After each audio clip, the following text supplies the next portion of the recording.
Bienvenue dans cette minute utile du musicien, on continue avec la dramaturgie et la musique.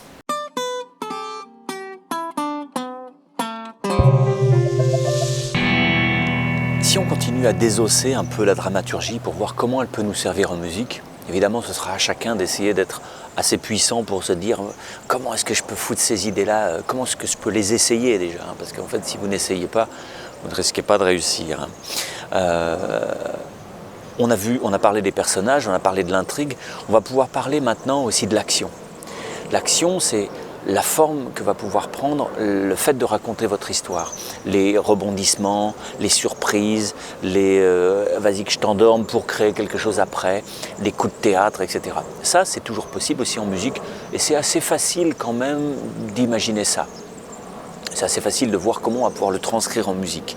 Il y a des domaines qui sont moins faciles. L'intrigue, c'est un truc pas facile à créer en musique.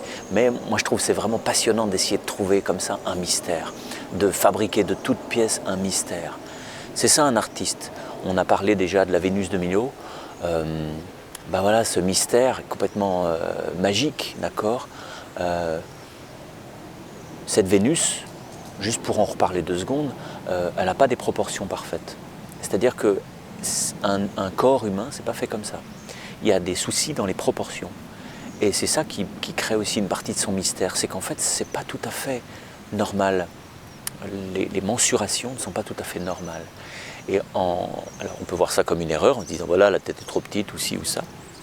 Et on peut voir aussi ça comme une espèce de mise en dynamique d'un mystère, de se dire voilà, si je me fais telle partie du corps plus petite, alors ça va mettre en jeu quelque chose à l'intérieur de la personne qui regarde, qui le met dans une espèce de mystère. Et nous en musique, on peut faire ça. C'est pas facile en musique de créer du mystère, mais et c'est pas seulement la modalité, le mode. Allez, je prends un mode avec une quinte bémol et ça y est, je vais pouvoir avoir du mystère. C'est pas que ça, hein. Mais créer un mystère de base, c'est quelque chose d'intéressant. On en a parlé pour l'intrigue.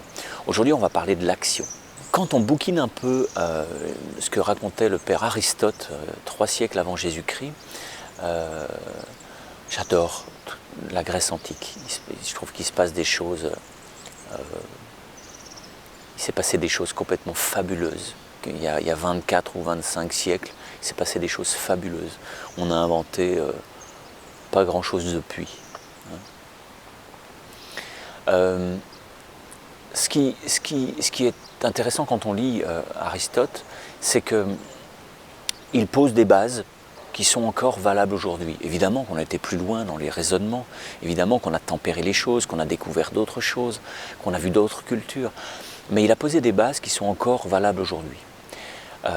Ces bases, c'est que généralement, on peut avoir 3 ou 5 mouvements dans l'action d'une dramaturgie, et le premier, c'est l'exposition. Le premier mouvement, c'est l'exposition, c'est-à-dire, c'est quoi la base de ce qui va se passer. Évidemment qu'on a vu qu'avec un focus narratif, on peut arriver directement en pleine action et puis peut-être revenir en arrière par la suite. Évidemment qu'on peut faire ça. Mais en règle générale, on peut avoir une première partie qui peut être l'exposition. Tout dépendra après de la forme qu'on veut donner à la chose. Mais une base de la narration chronologique, c'est l'exposition.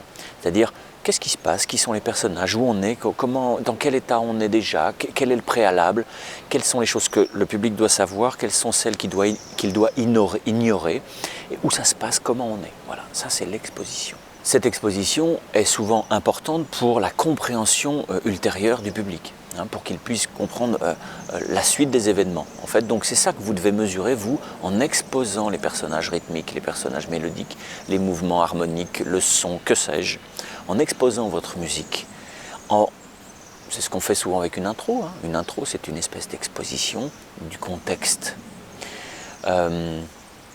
On peut aussi prendre ça pour la thématique. Une thématique, ça peut être une exposition. J'expose le thème en jazz, j'expose le thème, et puis ensuite il va lui arriver tout un tas de trucs à ce thème-là dans les improvisations.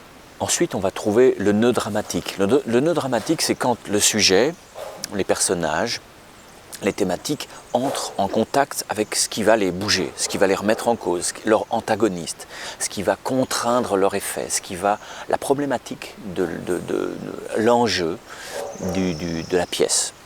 Donc ce qui va être intéressant, c'est que ce que vous avez posé dans l'exposition va rencontrer soit un obstacle, soit une façon d'éclairer la chose qui va créer de la dynamique.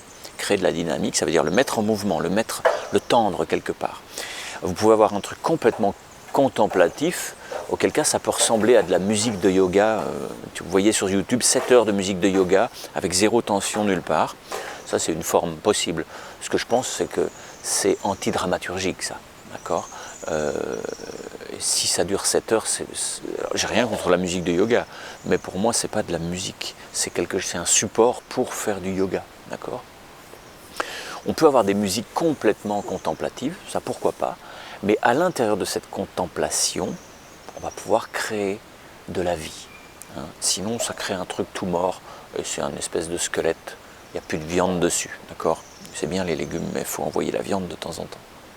Une fois qu'on a fait cette exposition et qu'on a fait ce nœud dramatique, il va y avoir une queue, c'est-à-dire une espèce de dénouement, c'est-à-dire ça va où? Alors c'est pas forcément oh ça finit bien, ça finit mal, c'est pas forcément aussi simple que ça, c'est pas forcément une fin, cette fin peut rebondir sur une nouvelle problématique, voilà, tout est possible, mais en tout cas vous ne pouvez pas couper en plein milieu de l'action, enfin vous pouvez, c'est une façon de finir, mais en tout cas le dénouement, et c'est dans quel état je vais laisser mon auditeur.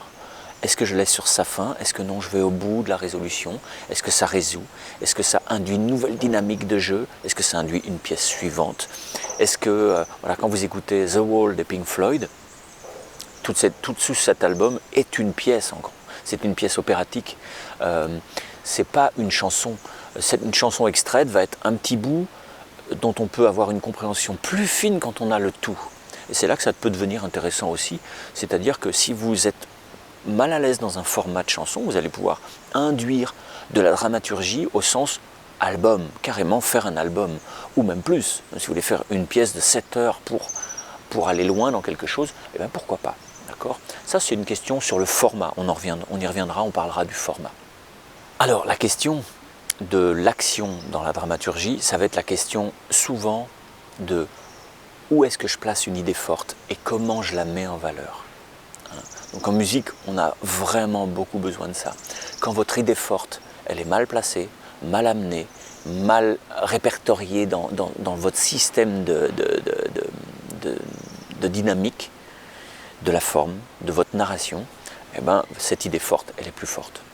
Elle passe pour une idée, en tout cas pas optimisée pour être forte. Si vous avez une idée forte, puissante, vous devez la mettre vraiment en valeur, avec des outils de comparaison au terrain, au substrat. Il va falloir la préparer, l'amener, jouer sur la surprise ou l'inverse. Ça peut être évidemment la montée vers un climax, mais pas forcément. Tout ça, ça va être comment, tout qui se casse la gueule, comment je vais amener ces idées fortes, comment je vais les préparer, comment je prépare l'auditeur, comment je ne le prépare pas. Et tout ça, vous voyez que c'est de la psychologie. C'est pas juste, bon, je mets des tas ici. Il faut arriver à essayer de se dire, je suis mon auditeur. Votre auditeur idéal, c'est vous. Et il faut arriver à vous faire de l'effet. Si vous arrivez à vous faire de l'effet, eh bien, il y aura des gens à qui vous ressemblez qui seront heureux d'entendre ce que vous avez fait. Ce chant remplit le cœur du désir d'écouter. C'est ce qu'a raconté Ulysse en revenant de son voyage. Et c'est un mec qui a vu... C'est le seul mec qui a entendu les sirènes, le chant des sirènes, et qui s'en est remis, qui n'est pas mort de ça. Et j'aime bien cette image-là, je trouve que c'est grandiose. Vous devez créer ça. Remplir le cœur du désir d'écouter. Et ça se fait avec beaucoup d'amour qu'on donne dans notre musique et beaucoup de psychologie pour arriver à construire le récit. Quand on lit l'Odyssée, c'est pas foutu n'importe comment. C'est pas foutu n'importe comment. On lit ça, je sais pas, ça fait 600 pages et on est complètement scotché de bout en bout parce qu'il y a des choses qui nous dépassent à l'intérieur. Et il y a un niveau métaphorique et symbolique des péripéties de ce mec-là. C'est un niveau de lecture, de narration. Et puis il y a beaucoup d'autres niveaux qui se mettent là-dessus. Des niveaux de mythologie fondatrice de tout un peuple, de toute une culture et de tout notre background européen, on va dire. Voilà, donc à vous de projeter ces notions, on va en voir d'autres, à vous de projeter ces notions de dramaturgie dans votre musique. Hein. Vous pouvez rester à votre bureau en disant « bon, je vais composer, ça vient pas, je ne sais pas », ou alors essayer des trucs. essayer des trucs, c'est essayer d'aller voir dans les autres arts ce qui se passe. La dramaturgie en musique, c'est important. La psychologie en musique, c'est important. À vous de voir si ça, comment vous pouvez l'intégrer à votre musique. Mais devenez quelqu'un de curieux, hein, c'est hyper important. Cliquez sur le lien en dessous. Vous aurez comme d'habitude le droit à un petit cadeau. C'est peut-être fait déjà, si vous n'avez pas fait, faites-le. Hein. Et n'hésitez pas à vous abonner à la chaîne pour ne pas rater une seule vidéo. Bye bye, ciao.